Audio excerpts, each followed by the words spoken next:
আসসালামু আলাইকুম। বেশ কিছু গুরুত্বপূর্ণ কথা বলবো আপনাদের এখানে। এখন সকাল বাংলাদেশ সময়। আপনাদের নিশ্চয়ই উহুদের যুদ্ধের কথা মনে আছে। উহুদের যুদ্ধের মুসলমানদের কিন্তু বিজয় হয়ে গিয়েছিল, কিন্তু রাসূল সাল্লাল্লাহু আলাইহি ওয়াসাল্লাম সাহাবাদের বলেছিলেন, যেই পরিস্থিতি হোক এই জায়গাটা তোমরা ছাড়বা না, এখান থেকে কেউ সরবা না। কিন্তু তারা বিজয় সুনিশ্চিত মনে করে তারা সেই জায়গাটা ছেড়ে দিয়েছিল, এবং ওই দিকটা দিয়েই তারপরে পরবর্তীতে খালিদ বিন ওয়ালিদের নেতৃত্বে হামলাটা হয়। সেই হামলাতে রাসূল সাল্লাল্লাহু আলাইহি ওয়াসাল্লামের যে কটা যুদ্ধে তিনি অংশ নিয়েছিলেন তার মধ্যে সবচাইতে বোধহয় এটাতেই তিনি ক্ষয়ক্ষতির সম্মুখীন হয়েছিলেন। অনেকে মনে করেছিল তিনি মারাও গেছেন। যাই হোক, এই যে কথাটা কেন বললাম সেটা হচ্ছে যে আমাদের বুঝতে হবে যে বিজয় মনে করে বেশি উল্লাস করা যাবে না, এটার সব শেষ পর্যন্ত দেখতে হবে। কারণ একটা জিনিস মাথায় রাখতে হবে যে 20 বছর একটা সরকার ক্ষমতায় ছিল, সে তার প্রতিটি লেয়ারে লেয়ারে, এবং এই যে সময়টা সে নিচ্ছে, এই সময়টাতে শেখ হাসিনা তো বসে ঘুমাচ্ছে না। সে ড্রাগ নিয়ে, তারপরে এইসব নিয়ে কি করা যায়, কেমনে কোথায় মানুষ মেরে তারপরে ক্ষমতায় টিকে থাকা যায়, সেই চিন্তাই কিন্তু করছে। সেনাবাহিনীর ওয়াকারের বক্তব্য আপনারা শুনেছেন বিভিন্ন মিডিয়াতে। তিনি বলছেন যে আমরা জনগণের সাথে আছি।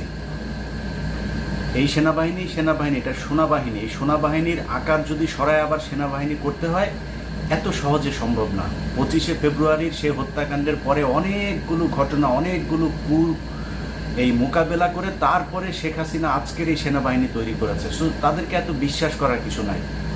তারা যদি ভালো হয়েও যায় তাও জনগণের চাপে, কিন্তু ওয়াকার সহ এই যে উচ্চপদস্থ যেগুলো আছে এগুলোকে বিশ্বাস করার কোনো কারণ নেই। তারপরেও মনে করছি এই সেনাবাহিনী মানুষের এই ব্যাপক যে গণজাগরণ, এটা দেখে তাদের ভেতরে শুভ বুদ্ধির উদয় হয়েছে, মনেই ধরেই নিলাম সেটা। কিন্তু তারপরেও মাথায় রাখতে হবে যে শেখ হাসিনা জায়গায় যদি আপনি হতেন কি করতেন?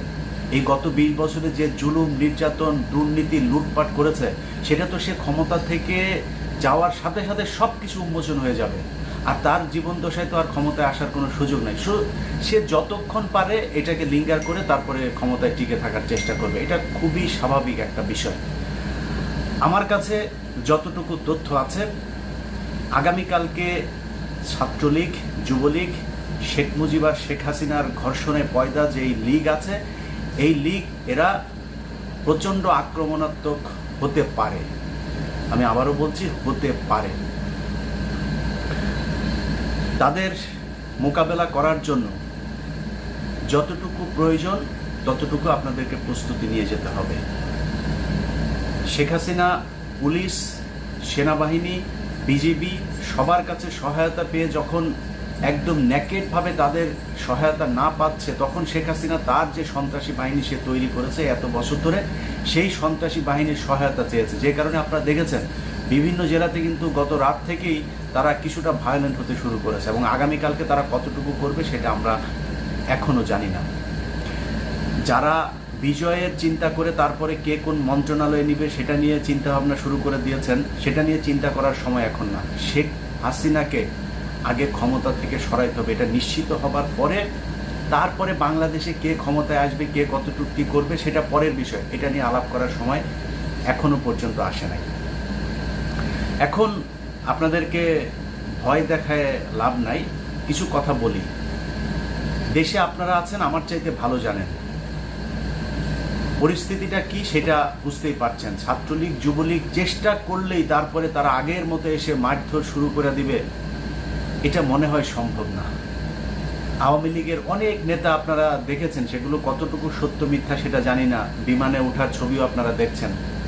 সো তারা কিন্তু পালিয়েছে, কিন্তু নতুন নতুন সন্ত্রাসীদেরকে আবার মাঠে নামানো হয়েছে। সম্রাট সহ অনেক সন্ত্রাসী এখন মাঠে আছে। তাদের অতীত ইতিহাস যদি একটু চিন্তা করেন, 21শে আগস্টের কথা মনে আছে?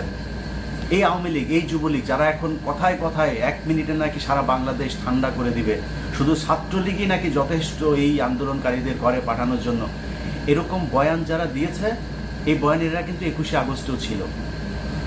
15ই আগস্ট শেখ হাসিনার পরিবারের সবগুলোরে পাশার মধ্যে লাঠি দিয়া তারপরে শোয়া তারপর গুলি করছে। শেখ মুজিবের বিচিতে চাপ দিয়া ধরে তারপর মারা ফেলছে। ওই কিছু করতে পারেনি তো, এই আওয়ামী লীগই তো। এরা নাকি বিশাল আকারে এরা আন্দোলন শিখায় মানুষে, কিছুই করতে পারে নাই। 1/11 শেখ হাসিনাকে ধরে নিয়ে গেল জেলখানায়, কি করেছিল এই আওয়ামী লীগ? কিছুই করতে পারে নাই। সো এরা যে বিশাল আকারে আন্দোলন কখন পারে?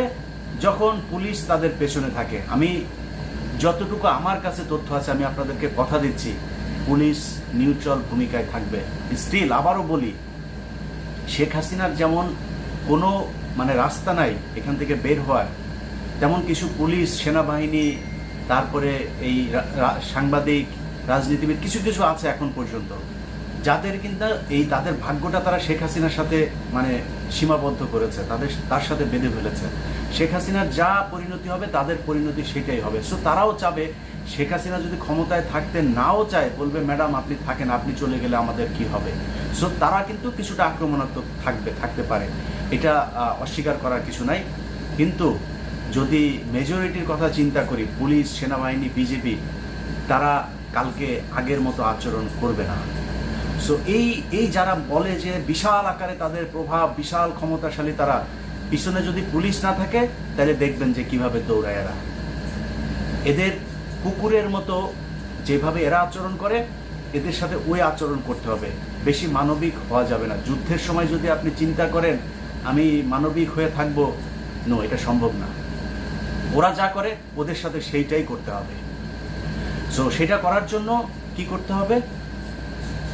আপনাদেরকে মনে রাখতে হবে যে আপনাদের হাতে অস্ত্র নেই।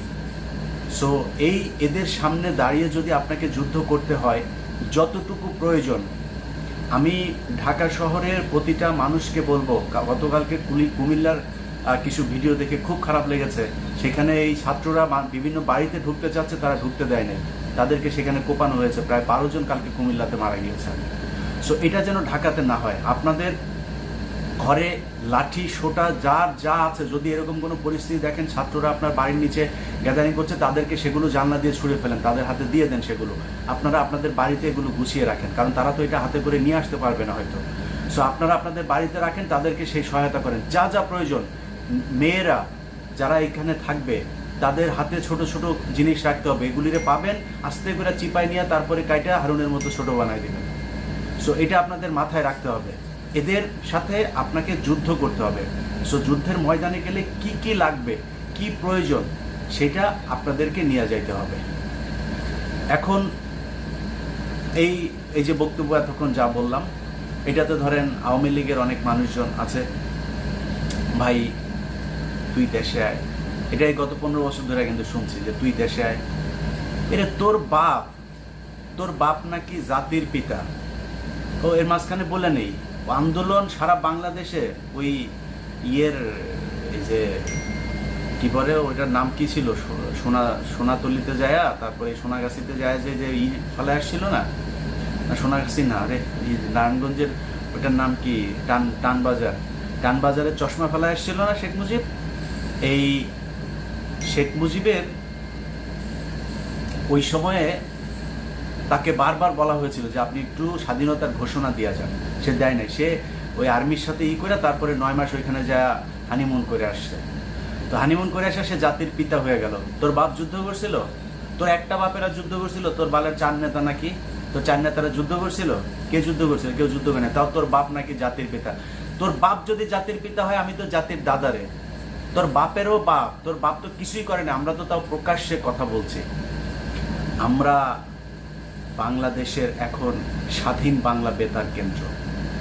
কনক সারোয়ার, ইলিয়াস হুসাইন, পিনাকি ভট্টাচার্য, এগুলি বাংলাদেশের স্বাধীন বাংলা বেতার কেন্দ্র। আমরা চোখে ঘুম, মুখে মাথায় ঘুমটা দিয়ে হাতে চুরি করে বসা নাই। হ্যাঁ, ছাত্রলীগের যারা পটাং করে না, আপনাদের সব শেষ। এইটুকু শুধু উদাহরণ দিয়ে বলে যাই, শেষ করি ভিডিওটা। ভয় পাওয়ার কিছু নাই। এই আওয়ামী লীগ সুবিধাজনক জায়গায় যখন থাকে তখন তারা ধ্বংসাত্মক, একদম অমানবিক, অমানসিক আচরণ করে। সুবিধা যখন না থাকে এরা জীবনেও কিছু করতে পারে না। এই যে লন্ডনে দেখেন না, 2 দিন পর পর জুতা দিয়ে পেটায়, কিছু করতে পারে? দেখছেন আপনারা, দেখেন না ওইখানে গেলে শেখ হাসিনা গেলে হোটেল পায় না, যেই হোটেলে যায় ওঠে ওই হোটেলের সামনে যায় বিএনপির পোলাপান যায় ডিস্টার্ব করে। ওরা এখন আর লন্ডনে কেউ হোটেল দেয় না, ও লন্ডনে যাইতে পারে না এখন। যতবার গ্যাঞ্জাম হয়েছে ততবার লন্ডনে বিএনপির লোকজন, আওয়ামী লীগের লোকজনের জুতা পেটা করেছে। এইখানে কিছু নপুংসকের কারণে মাঝে মধ্যে হইতো, ইদানিং এই নোয়াখালী, সন্দ্বীপ, তারপরে সিলেটের কিছু মানে যুবকরা আছে, এই যুবকরা ইদানিং পাইলি ওদেরকে। এদিনও এই যে এখানে মিটিং হচ্ছিল আওয়ামী লীগের, ওইখানে ঢুকে ওরা ওদের মিটিং ভণ্ডল করে দিচ্ছে বিএনপির পোলাপান। সো ওদের কোথাও জায়গা নেই। যে আমি দেখেন, আমি একলা, আপনাদের মনে আছে না জ্যাকসনাইটে আমি একলা, ওরা 25-30 জন, বিশাল ওদের ওই জাউরা শেখ কামাল আছে না, ওই জাউরাটার জন্মদিন ছিল ওই দিন, ওই জাউরার জন্মদিনের ওইখানে ওরা বিশাল লোকজন। আমি যাচ্ছি, উল্টাপাল্টা কথা বলা শুরু করছে। আমিও দাঁড়ায় ইচ্ছা মতো গালাগালি করলাম কতক্ষণ। গায়ে হাত দেয় না, কারণ জানে গায়ে হাত দিলে কি হবে সেটা খুব ভালো করে জানে। তো আইন আদালত নিয়ে তো মোটামুটি ঘাটাঘাটি করতেছি, তো এখন কিন্তু অনেক কিছু জানি। আসিস গায়ে হাত দিতে, আসিস ওই জ্যাকসনাইটে গিয়া তারপরে কিছু বলতে আসিস, তারপরে বুঝাই দেওয়া হবে। সো এরা আসবে না, এরা ঘেউ ঘেউ করবে, দেখবে পাশে দিয়ে যাবো, পাশে থেকে গালি দিবে। গালি দিয়ে আলাম, বেটা তুই গালি দিতে পারলে আমরাও গালি দিতে পারি। আমরা যথেষ্ট ভদ্র ছিলাম। এই আজকের যে কথাবার্তা না, এই কথাবার্তা একদিনে আর 2 দিনে আসে না। অনেক মানুষজন আছে ভাই একটু হয়ে কথা বলেন, আরে বেটা আমি যা হারাইছি তুই হারাইছিস, হারাইলে তারপরে বুঝবে যন্ত্রণা কাকে বলে। যা আবু সাইদের মার কাছে যা জিজ্ঞেস কর কেমন লাগে। অতএব হিসাব করে কথা বলতে হবে। যারা আন্দোলনে আছেন, এই নেরি কুকুরদের ভয় পায় লাভ নাই, এদের সামনে দাঁড়াইতে হবে। আপনি যুদ্ধে আছেন, দাঁড়াইতে হবে আপনি আপনার জায়গায় থেকে। আমি আবারও বলছি, অপারগ, খুব কষ্ট হইতেছে যে এই সামনে থেকে যুদ্ধটাতে অংশ নিতে পারি নাই। আল্লাহ যদি সেই সুযোগ দেয়, অবশ্যই এরকম যুদ্ধ সামনে আসলে সেই যুদ্ধে থাকার চেষ্টা করবো ইনশাআল্লাহ। সবার প্রতি ভালোবাসা, সম্মান। আপনারা যা করেছেন, এই জাতি আজীবন এই নতুন প্রজন্মের মুক্তিযোদ্ধাদের কাছে কৃতজ্ঞ থাকবে যে এরকম একটা জায়গা থেকে দেশকে স্বাধীন করে দিয়ে গেলেন আপনারা। এটা বাংলাদেশে ইতিহাস হয়ে থাকবে। 69, 71, এই 90-এর যেই কথা আমরা বলি না, এই 2024 সালের জুলাইয়ের গণহত্যা, তারপরের যে গণ অভ্যুত্থান, এটা বাংলাদেশের মানুষ সারা জীবন মনে রাখবে। আজকের যে বীরেরা জীবন দিয়েছেন, যেই বীরেরা যুদ্ধ করেছেন, যুদ্ধ করছেন, দেশকে স্বাধীন করছেন, আপনাদের কথা এই জাতি সারা জীবন কৃতজ্ঞ চিত্তে স্মরণ করবে। সবাইকে আবারও বলে রাখি, প্রস্তুতি নিয়ে তারপরে মাঠে আসবেন কালকে। ইনশাআল্লাহ ফায়সালা কালকেই হবে। আল্লাহ হাফেজ।